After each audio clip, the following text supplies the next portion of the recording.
Mufflers and exhausts have many dense joints and winding seams. Manual welding is hard to staff and harder to keep consistent at volume. How do you automate it? 3 panes in general machinery welding. Joints are dense and awkwardly placed, so a manual hand tires late in the run. Thin walls burn through and distort easily, and arc and fume make the post hard to staff and unhealthy.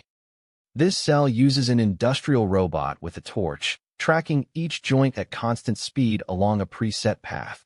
High path accuracy and steady travel keep the seam identical from the first part to the thousandth.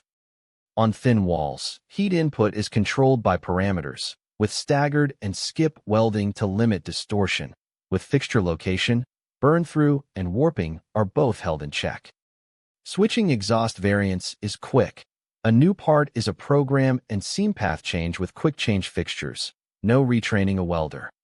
The payoff is direct. Seam consistency jumps, rework and touch-up drop.